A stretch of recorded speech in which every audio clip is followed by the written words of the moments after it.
Bonjour et bienvenue sur ma chaîne Le Français Facilement.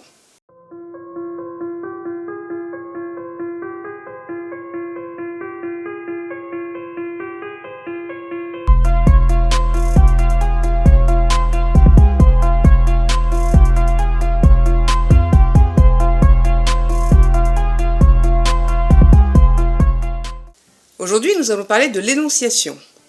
Donc tout d'abord, les marques de l'énonciation. Donc il y a différents types d'énonciation. Donc le premier type, c'est lorsque le locuteur est effacé. Les énoncés sont coupés de la situation de l'énonciation. Donc ça va surtout se retrouver dans les textes d'histoire et les textes de fiction qui vont être écrits à troisième personne. Donc ça nous regroupe tous les récits. Ensuite, nous avons les types d'énonciation où le locuteur est présent. Les énoncés seront alors ancrés dans la situation de l'énonciation. Du coup, on va surtout retrouver les dialogues, forcément, les textes argumentatifs, l'écriture épistolaire et la poésie lyrique. Donc, on est dans le domaine du discours. Bien entendu, les deux types d'énonciation peuvent être présents dans le même texte. Par exemple, les fables. Poursuivons avec les indices de la situation de l'énonciation. Là, c'est simple. Qui parle? À qui? Où? Quand? Alors déjà, qui et à qui? Donc on aura des indices de personnes. C'est logique. Donc on retrouvera les pronoms personnels, possessifs et démonstratifs. Ensuite, où? Donc en indice de lieu, les adverbes et les compléments de lieu. Par exemple, ici. Eux vont nous préciser la place du locuteur au moment où il parle. Ensuite, quand? Donc là, c'est tous les indices de temps. Alors eux, ils vont nous renseigner sur l'action si elle est finie ou pas au moment où il parle. Donc on va pouvoir retrouver maintenant, demain, tout ce qu'on veut quoi. Et bien sûr, le temps des verbes va avoir son importance. Magistral. Par exemple si c'est au présent ou au passé composé ou encore au futur. Ensuite, nous avons des indices de sentiment ou de jugement. Donc eux vont nous permettre de connaître l'impartialité du locuteur, s'il est subjectif ou pas. Alors, on aura les marques d'émotion. Les sentiments du locuteur vont se repérer grâce à des termes d'affection, qu'ils aient une connotation positive ou non.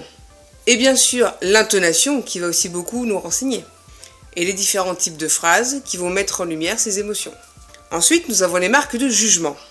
Alors qu'ils soient valorisants ou dévalorisants, on va pouvoir le repérer grâce aux suffixes. Ou bien encore, grâce aux adverbes de jugement. Par exemple, hélas. Mais aussi avec les termes évaluatifs et bien sûr tout le lexique appréciatif. Après, on va avoir la certitude ou à l'inverse le doute. Alors on va trouver des termes modalisateurs. Donc avec des verbes comme je crois, je pense, il me semble, mais aussi avec des adverbes ou des locutions adverbiales. Donc là, on va retrouver peut-être, sans doute, certainement, de toute évidence, probablement, etc., etc. Mais aussi avec l'emploi du conditionnel et du subjonctif. Et enfin, on aura la nécessité ou la volonté. Là, c'est facilement repérable avec des petits mots comme je veux, il faut, je dois, c'est interdit. Vous saisissez l'idée. Ensuite, les niveaux de langage de l'énonciation.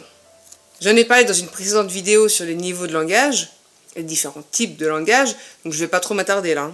Sachez quand même que selon le niveau de langage utilisé, il y aura un effet d'humour ou d'ironie, ou encore de complicité avec le destinataire, ou encore de créer un univers original.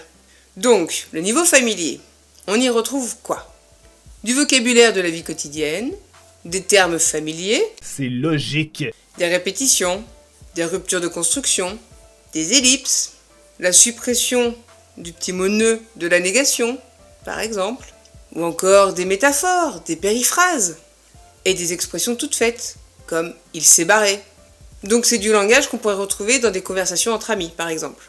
Donc tout ceci nous indique des relations familiales, ou encore amicales, un milieu populaire, ou encore un jeu sur le langage. Ensuite, dans le niveau courant, qu'est-ce qu'on va y retrouver? Un vocabulaire usuel, commun, qui a rien de spécifique, rien de compliqué, qu'on peut retrouver dans la presse ou dans des correspondances quotidiennes. Par contre, les règles de syntaxe vont être respectées, sans être pour autant recherchées, hein. Mais au moins, c'est du bon français. Les temps utilisés vont être les temps simples de l'indicatif, mais aussi le plus que parfait et le présent du subjonctif. Le ton va rester neutre et les effets de style resteront limités. Ça nous donnera donc par exemple « il est parti ». On reste simple, bon français. Donc tout ceci nous indique que l'échange est assez neutre, et dans des circonstances quotidiennes donc. Ensuite, le niveau soutenu. Qu'est-ce qu'on y retrouve? Ce sera un vocabulaire riche, recherché, je dirais littéraire même, qui sera choisi avec soin. Donc on va plus se retrouver dans les romans, la poésie, le théâtre. Les règles de syntaxe seront donc respectées, mais même plus recherchées. Les constructions seront plus complexes. Et l'attention sera portée à la concordance des temps. On y retrouvera des recherches d'effets, par exemple les métaphores ou des métonymies, etc., etc. Les figures de style y seront beaucoup plus appréciées. Exemple, il s'est évaporé. Tout ceci va nous indiquer la politesse du locuteur.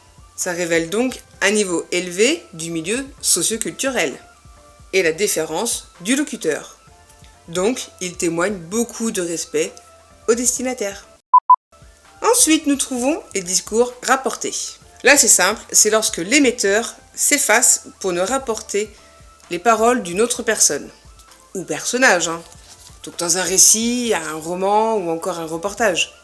Donc, il a 3 possibilités. Il peut le faire au discours direct, ou alors au discours indirect, ou encore au discours indirect libre.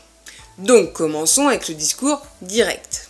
Donc là, il va reproduire les paroles de la personne ou du personnage telles quelles, sans les modifier, telles qu'elles ont été prononcées. Ce qui va nous permettre de comprendre le caractère de cette personne au travers de ses propos.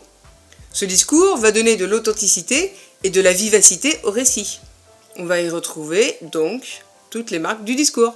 Les pronoms, la ponctuation, les guillemets, les temps, etc., etc. mais aussi différents niveaux de langage selon les propos rapportés. Poursuivons avec le discours indirect.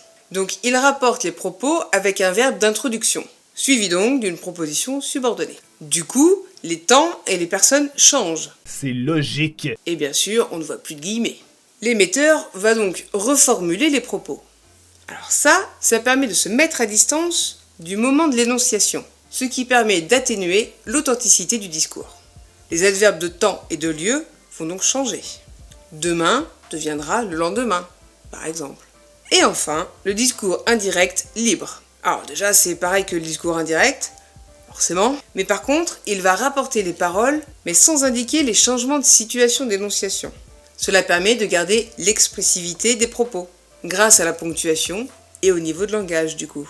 Ce discours crée parfois une ambiguïté sur l'identité de l'émetteur. On peut s'y perdre un peu, hein, puisque du coup le lecteur peut ne pas savoir si c'est le narrateur ou une autre personne ou personnage qui parle. Donc c'est un peu plus confus souvent. Donc voilà, vous savez tout sur l'énonciation. S'il y a des choses qui sont pas trop claires, n'hésitez pas, hein, je suis là pour ça. Dans la mesure du possible, bien sûr. Je suis toujours pas prof, hein. Enfin, j'espère quand même que cette vidéo vous aura plu.